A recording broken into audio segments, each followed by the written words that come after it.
Hi guys, it's Jen. It is Monday, April 29th, 2013. I don't know what week this is, maybe week 60, gastric bypass update, I'm not quite sure. Weighed in today at 210 point, I can't even read what my calendar says, I think it's 210.8. So I didn't lose any weight this week, but I didn't gain any weight either, which is fine by me. Sorry I'm like all shiny. My niece and I decided we were going to go for a walk tonight up to the ice cream place, or the custard place, frozen custard. So we walked up there, and I think we were walking for about an hour and a half. So for a 4-year-old to walk that far is a big deal. I was very proud of her for walking that far, and I carried her across like the busy streets, but it was nice. I was glad to be able to get out, and it's really nice out today. I still have my windows open. It's 62 degrees, and it's nearly nighttime. So, besides my weight, I'm not really losing any weight this week. It is amazing how much can happen within 7 days of me making a video. A lot of this stuff happened in the past 2 days that have really, really changed things for me.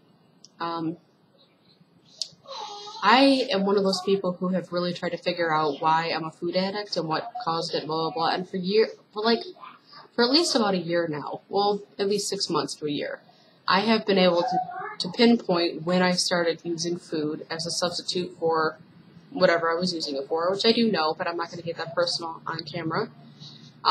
So I figured out why I was using it, why it was food and not something else. I have been figuring out what my triggers are, and so I know all the things that everybody tries to figure out. And let me just tell you, they tell you that if you can figure out why you do it, then that's half the puzzle, and solving it'll be easy. And that's a bunch of bullshit, because it's not true at all. Like, knowing that information doesn't help me solve it whatsoever. But I do know that I am triggered by emotions, and when I'm experiencing certain emotions, I try to mask those and numb those and make them kind of disappear from the moment by eating food that makes me feel good, and then that band-aids it for a little while, and then I end up feeling that way again, because the euphoria from the food and the calm from the food only lasts so long. So anyway, so yesterday I was thinking about some things that were making me really kind of sad and uncomfortable, namely just me wanting a child so badly. I've been pregnant twice in 2001, so it was like 12 years ago. It's just crazy. So 12 years ago I was pregnant twice in 1 year. The first one, I had an abortion, not really something I wanted to do. I'm not going to go there. And then the second one, I ended up losing the baby when I was 5 months pregnant. So I went into labor and everything, but he didn't survive, obviously, because I was only 5 months pregnant. And since then, I haven't gotten pregnant. And it's good that I haven't, because I wasn't ready. I wasn't in the circumstances that I should be to have a child. But it's just been something I've really, really, really wanted as of late, like very, very badly. And they tell you to wait 18 months. After you've had surgery to try. About 6 months after I had my surgery, so it was probably in August or September of last year, I went and had some hormonal testing done just because some things weren't feeling right to me. And everything came back fine, except they diagnosed me as having PCOS, which I never knew I had before. So it kind of explains why I never got pregnant in that whole 10-year, 11-year span. And probably why my pregnancy did not go full term.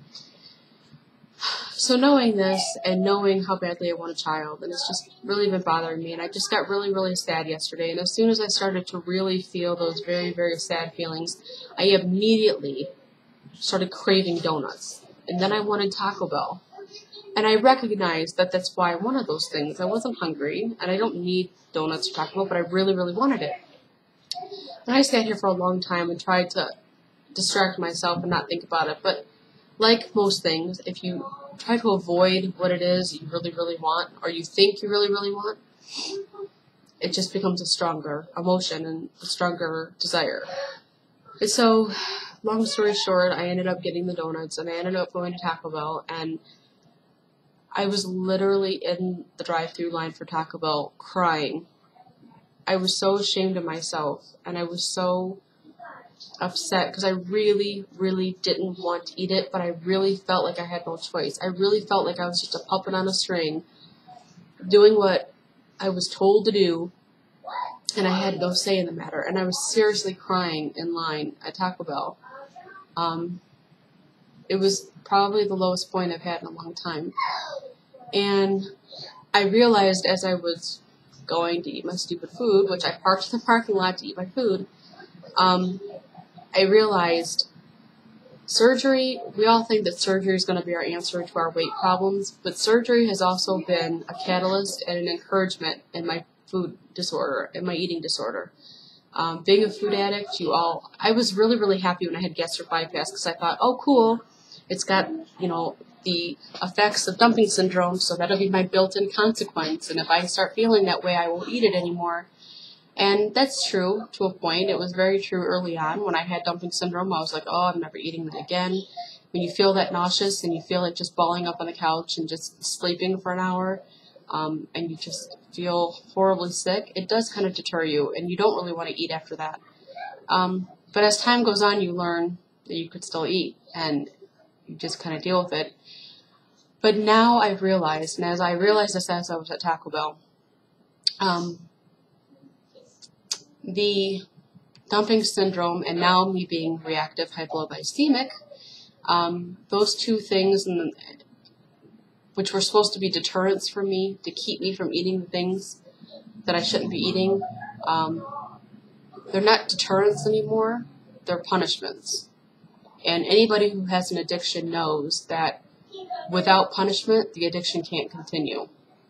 And that's kind of a profound thing to realize, because if you don't have the shame and if you're not making yourself feel bad, then there's no need to continue the cycle. And that's all a food addiction is. That's all any addiction is. It's covering up, feeling bad, covering up, feeling bad.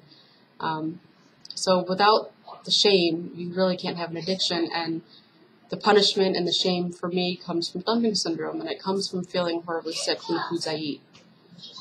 And I kind of realized that, and then as the night progressed, I was just chilled out on my couch pretty much all the rest of the night.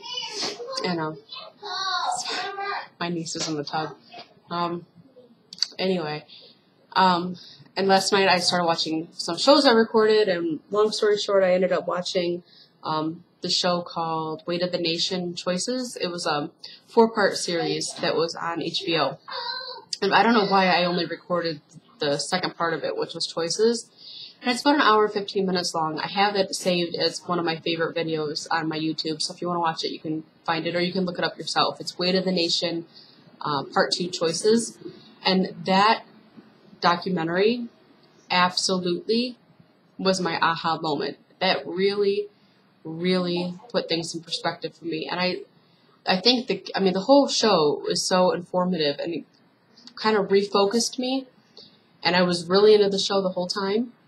But the part that got me was when they had somebody on there who was having gastric bypass, and they showed the doctors in the operating room actually doing the surgery. And as he was doing it, he was showing, well, this is where the stomach used to be, and it's not going to be here anymore, and this is, this is where we're going to bypass. And I just started bawling my eyes out, because I thought, how could I have done that to myself, gone to such extremes to solve my weight issues, that I had this surgery and rerouted my body and went through all this, and I could have potentially died. All of us that had surgery could have potentially died having the surgery that we had, but we thought it was worth it. And now my after looks just like my before. What right do I have to do that to my body? I'm totally taking my surgery for granted if I do that. I just sat here and cried because I felt so horribly bad that I had taken my surgery for granted, and that I wasn't doing what I was supposed to be doing, and that I just needed to get back on track. So watching the documentary changed everything for me. I've done pretty well today. We did walk up to the custard place, but we walked up there. We didn't drive. And outside of that, I really haven't had any snack foods today. I ate breakfast. I had some peanut butter crackers for lunch. Drank my water. I had a ham sub for dinner, and then the custard. So I did pretty well today, and I know that it's not going to be easy to cut out all those snack foods and all that fast food out of my diet, but it's better to do it now than to do it 2 years from now or 3 years from now. And there's nothing I can really lose by being healthier. Noah and I have talked about having a child, and we do plan on having one in the next year, or at least trying. I'm really, really nervous about it, especially knowing now that I have PCOS, and I know people who have PCOS that have had a child. My sister had my niece, and she didn't expect that. So I know women can have a child with PCOS. It's just, I want one so bad, and I know the pain of losing a child, and I can't do it again. I just can't. So for that, I'm kind of really scared, and I have some other issues internally. Some other issues I'm not going to get into here, but that would make a pregnancy high risk for me. But at least I know all these things, and I could tell my doctor, my obstetrician, this when I do plan on getting pregnant. So for my birthday this year in September, my present to myself is getting my UTI taken out. I had the UTI put in, I had the Mirena. I had it put in prior to surgery, so that I didn't even have to think about birth control, because they want you on some form of birth control if you're a woman of productive age when you have surgery. They want you on birth control so you can't even possibly get pregnant. And Mirena hurts like a bitch to put in. The doctor was sweet and loving, and I thank her for that, but wow, that hurt. So hopefully taking it out won't be as bad, but I'm going to get it taken out for my birthday. And then I guess we'll just start trying once we get to Nashville. We're supposed to be moving to Nashville in November, so once we kind of get settled in, I guess it's like time for us to try, I guess. So I'm nervous and excited at the same time, but we'll see. Anyway, that's my update for today. I'm sorry I rambled so much. I didn't expect it to go this long. But yeah, so that's my thing is I've kind of had like an epiphany with the food stuff, and I'm really going to I'm focused now, and I don't want to continue on the path that I was on. I have to change, and it's better to do this now than to end up gaining 50 pounds again, and I just can't do that either. So I'm never happy with how I look on camera. It's just ridiculous. Anyway, I hope you guys all have a good day, and I should have said this right when I made my video, but today is Doug's surgiversary. He is Inspector 941 on YouTube. He doesn't ever make videos anymore, but he's on YouTube, and he's very, very popular in this community. So, and he, he's one of my closest friends, and he means a lot to me. So, if you know Doug, wish him a happy surgiversary, because today's his surgiversary. So, anyway, I will talk to you guys all soon, and I hope you guys have a good week, and I will see you next week, hopefully with some good loss news. So anyway, I will talk to you guys all later. Have a good week. Bye.